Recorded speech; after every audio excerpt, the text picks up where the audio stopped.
Welcome back. This is more of a visceral affair than a visual affair lately, isn't it? Anyway, it's great to see my friends, be back in the tribe, reassemble our mission, purpose, and wonder together. Oh, let's see. I'm sort of in a state of stunned. I feel like just by leaving for 5 days of a trip like that, I've kind of forgotten who I am. But that's kind of the topic this week. I'm going to throw out a couple of lines of things we hear in spirituality that seem terribly paradoxical, but we'll mold it into our topic. And it's my prayer and intention that it lands with you in a way that stimulates your greatest good, glory, and wisdom. And I'm sure that it will, because we have this covenant with our higher power that more will always be revealed. Anyway, it says, here's some of the ways it says it. It says, it is by self-forgetting that one finds. That's from the St. Francis prayer.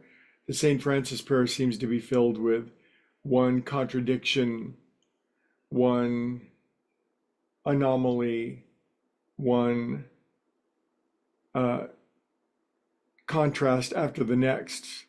Where there's hatred, may I bring love. Where there's wrong, may I bring the spirit of forgiveness. Where there's discord, may I bring harmony. And then it goes on to say, it is by self-forgetting that one finds. Where else is there a line like that?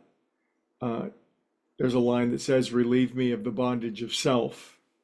So it's these lines, they're talking about forgetting who we are. But isn't that a bad thing nowadays? Aren't we frightened and very concerned in our world about those who seem to be forgetting their identity, and there are names for those disorders and diseases, and we would all like to avoid that at all cost. And yet these prayers say it is by forgetting that one finds, and relieve me of this bondage of who I think that I am. And yet um, this spiritual direction, this spiritual wisdom around forgetting who we are has nothing to do with the degradation or diminution of who we are. It has to do with the expansion. To some degree, from the moment we were born, we began to forget who we are, our true nature, and then all the trouble comes, and we seem to forget more and more and more. There seems to be no limit to the end of our forgetting, and we simply forget our majesty and our glory and our goodness. And it sort of occurred to me during this trip of how much love and light and truth and wisdom has sort of become frozen or locked up inside of me. And for, a few years now, I've been doing my best to engage in letting that thaw out. And what freezes up my love and my understanding and my knowledge of who I am and what I'm here to do, and my knowledge of who you are and what you're here to do, and what's going on, is the freezing of fear and worry and anxiety. And so we have to go through these fears and anxieties so that our love thaws out.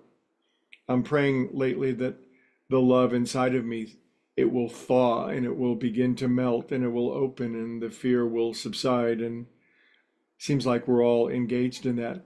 Anyway, the self-forgetting that we're going to talk about this week is all about remembering who we really are. It's not Alzheimer's disease. It's not forgetting anything important. It's forgetting everything that's untrue and unimportant.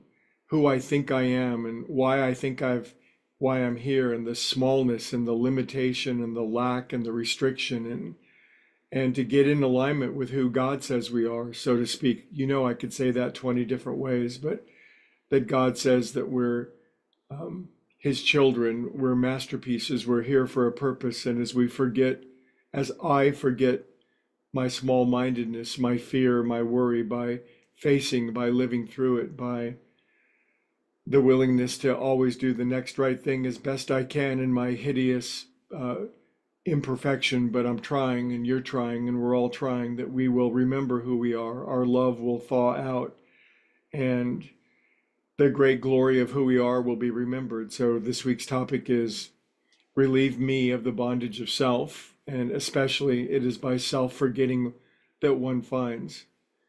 What do you think of that? We'll talk about it all week, and I love you a lot. It's good to see you, and we'll pray for our whole group to come back in and be firing on all cylinders of good and grace and glory. Anyway, I'll see you all tomorrow.